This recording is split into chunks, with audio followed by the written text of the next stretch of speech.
আমাদের আল্লাহ যেন নিজেই দাড়িপাল্লাকে প্রতিষ্ঠিত করার জন্য এইবারই উঠা বেড়ে লাগছে আল্লাহ নিজে। দাড়িপাল্লার পক্ষে আইছি গানের আগেই বলে যাই, দাড়িপাল্লা নতুন না বহু আগের পুরানা, বিশ্বাস যদি না হয় তোমার খবর লইয়া দেখো না।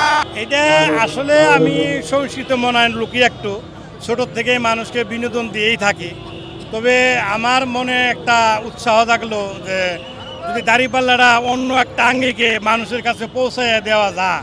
মানুষ কিন্তু একজনের জিনিস আরেকজনের কাছে বিভিন্নভাবে পৌঁছায়। আমিও একটু চিন্তা করলাম যে ভিন্ন ধর্মীভাবে কিভাবে দাড়িপাল্লাটা মানুষের কাছে অতি সহজে পৌঁছায় দেওয়া যায়। এক্সট্রিম মশার কয়েল প্ল্যান্ট ফাইবার দিয়ে তৈরি, তাই সহজে ভাঙে না, সুগন্ধিযুক্ত ও নিরবিচ্ছিন্নভাবে জ্বলে। ডেঙ্গু চিকুনগুনিয়া বাহি সহ যে কোনো মশার বিরুদ্ধে দেয় এক্সট্রিম সুরক্ষা। এমন একটা ন্যায় ইনসাফের প্রতীক, এটা মানুষের অগোচরে পড়ে হয়েছে। সেখান থেকে যদি এটারে আসল তথ্য মানুষের কাছে বুঝাই দেওয়া যায়, উদ্ঘাটন করা যায়, বলে দেওয়া যায়, তখন এই দাড়িপাল্লা প্রতীকটা মানুষের সহজে এটা গ্রহণ করে নিবে। অর্থাৎ আমি সত্য জিনিসটা সত্যই বলতে চাই, আমি সত্যর ভিতরে কোনোদিন মিথ্যা বলতে চাই না। এটা সত্যকে যেমন মিথ্যাতে ঢাকা যায় না, তেমনি দাড়িপাল্লার প্রতীকটাকে অন্য কোনোভাবেই ডাকা যায় না, কারণ এরা সবসময় সত্যের পথে চলে, ন্যায়ের পথে চলে। হ্যাঁ, তাই না? আমরা ন্যায়ের পথে চলতে চাই, সত্যের পথে চলতে চাই। পরবর্তী প্রজন্মের জন্য, পরবর্তী আমাদের ছেলে পেলে নাই নাতিদের জন্য আমরা ভালো একটা সুন্দর একটা বাংলাদেশ উপহার দিয়ে এই বাংলাদেশ থেকে বিদায় হইতে চাই, আমাদের মূল উদ্দেশ্য।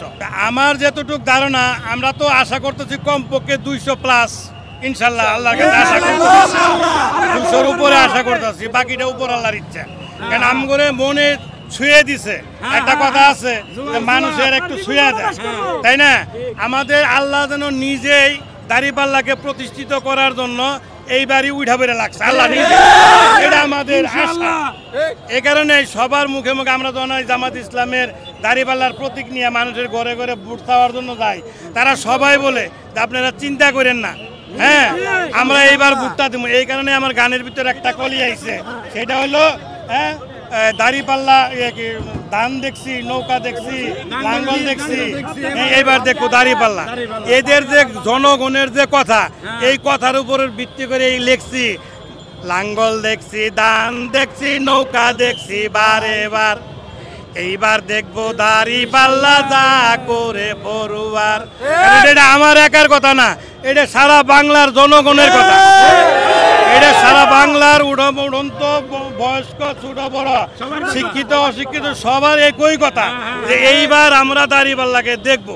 কারণ আল্লাহ তাআলা উপর থেকে নির্দেশিকা দিতে আছে, তোমরা ন্যায় ইনসাফের প্রতীকটাকে জাগ্রত করে মানুষের দ্বারে উপরে তুলে দাও।